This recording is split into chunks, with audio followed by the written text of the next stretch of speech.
Hi, Math 11. This is Mrs. Begg. Our first lesson is going to be on solving radical equations. Okay, when you're solving radical equations, make sure you 1. State the restriction of the original question, 2. Solve the question, and 3. Check for extraneous roots. I'll explain when I do the next, I'm going to do 3 examples with you guys. I'll explain what extraneous roots mean as we go through the examples. So example number 1, we're going to solve 5 plus the square root of 2x minus 1 equals 12. So like I said, your first step is always to state the restriction. When you're stating the restriction, you always look at the radicand, which is what's on the inside of your radical sign. So I take that, which is 2x minus 1. And remember that inside a radical with an even root, their answer has to be greater than 0. So I make that greater than equal to 0. I cannot have a negative number in there. If I have a negative, it'll cause an error. So now I solve this. First step, bring the 1 over. So I get 2x is greater than equal to 1. X is greater than equal to 1 over 2. So your restriction for this particular question is that x has to be greater than or less than 1/2. So you can pick any number that's larger or equal to 1/2. And if you plug that back into here, that should always come out to be true.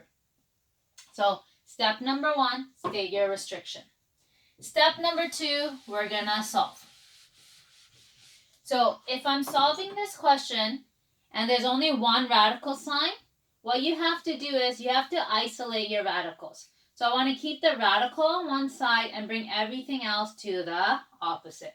So my first step is to take this 5 over. This 5 is positive. To bring it to the other side, I have to take away 5 on this side and take away 5 on that side. So that gives me the square root of 2x minus 1 is equal to 7. My second step now, I've isolated my radical. It's only the radical on my left-hand side. Everything else is on the right. Now I have to ask myself, how do I get rid of my radical? In order to get rid of my radical, I have to square this side, which means I have to square the opposite. Because whatever you do to one side, you have to do it to the opposite. When you're squaring a radical times itself gets rid of the radical sign. So you end up with 2x minus 1 is equal to 7 squared gives you 49. Now I solve for x. My first step is to bring the 1 over. So I get 2x is equal to 50. Then I divide by 2. So x is equal to 25. Okay. That is my possible solution. One thing you have to remember with radicals is you have to do a check, because not always the answer you get will work. Okay? And so what do I mean by that? So now I know x is equal to 25. So my next step is to do a check. And when I do my check, what I'm going to do is I'm going to plug in my answer for x, because now I know x is equal to 25.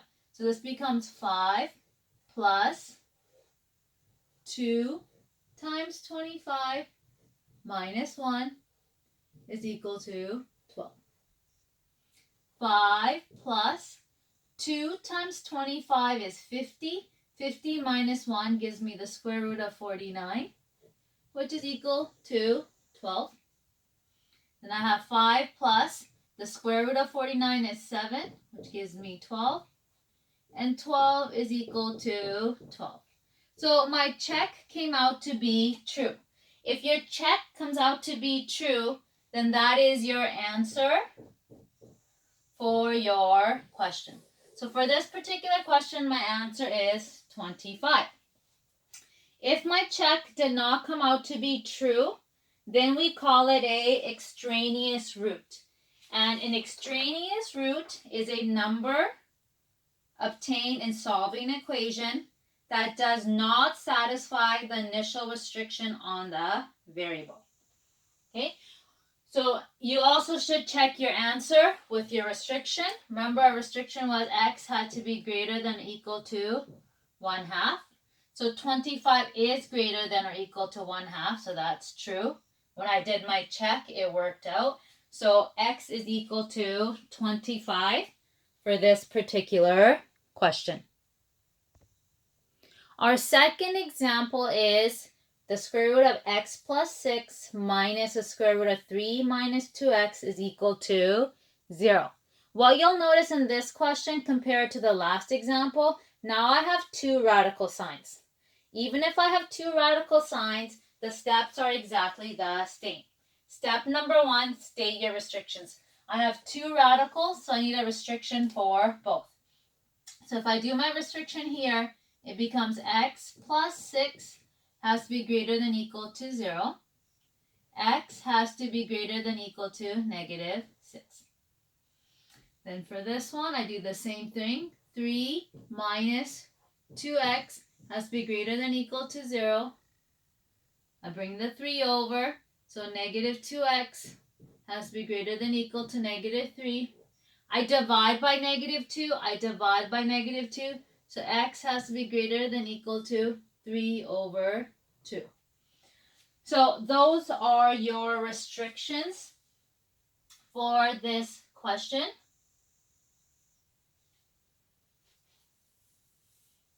And now when I look at my restrictions, you can leave them like this. That's okay with me. Some kids will ask, so in this one, x has to be greater than 1.5. And here it says x can be greater than or equal to negative 6. Sorry, I forgot to switch my sign here. X should be less than 3 over 2. So here it says the number has to be less than 1.5. Here it says the number has to be greater than negative 6. So you're restricted to numbers in between these two. But you can just state them separately. Okay, so I stated my restrictions. And then my next step is to solve. So when I'm solving a radical, and I have two of them, you have to make sure the radicals are on opposite sides of the equal sign. So I'm going to keep this radical here. I'm going to take this entire radical to the opposite side. So it becomes x plus 6 is equal to the square root of 3 minus 2x. Okay, now I've done that. My next step is to square. If this was a positive, this would become a negative. So I square both sides. And when I square both sides, the radical cancels out. I'm left with x plus 6 is equal to 3 minus 2x. Now I have to solve for x. So I'm going to bring this negative 2x over here. So I add 2x, that gives me 3x.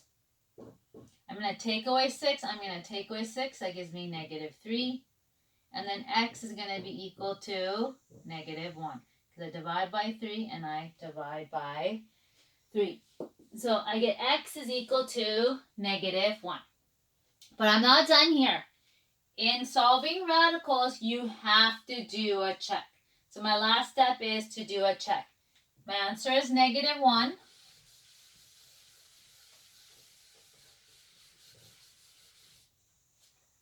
Now I have to plug that in to the original question. So I get the square root of 1 plus 6. Sorry, it was negative 1 plus 6 is equal to 3 minus 2 times negative 1. Negative 1 plus 6 gives me the square root of 5, which is equal to 3. 2 times negative 2 is